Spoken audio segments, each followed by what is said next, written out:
I'm Dr. Suvarchla, Scientific Director with Ziva Fertility Centers. Ovarian drilling is a minimally invasive laparoscopic procedure used primarily in women with polycystic ovarian syndrome who are not ovulating and not responding to fertility medications like clomiphene citrate or letrozole.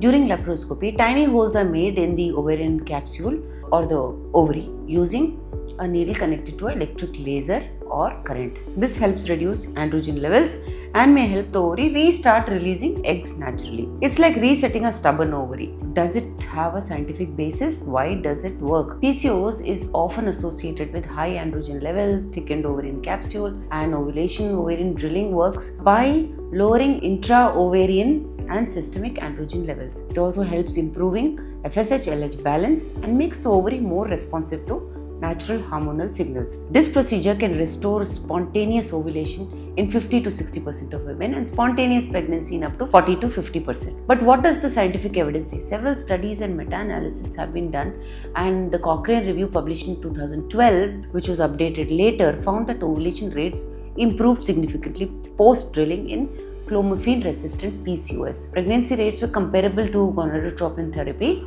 However, drilling had lower risks of multiple pregnancy, which is a major advantage over gonadotropin. ASHRAE and ASRM guidelines consider drilling a second-line treatment for PCOS-related infertility when oral ovulation induction fails. There are some long-term benefits. Some women resume regular periods after drilling for months or even years. It is helpful especially in women with poor access to IVF or long-term medication. But is it recommended and when? Consider ovarian drilling in clomiphene letrose resistant PCOS, women with high LH or androgens, irregular cycles, thin or lean PCOS women who hyper-respond to gonadotropins and are at risk of OHSS. Also, patients from rural or resource-limited settings who can't afford repeated medications or IVF should be considered. There are some pros and cons. Look at the advantages first. It's a one-time procedure.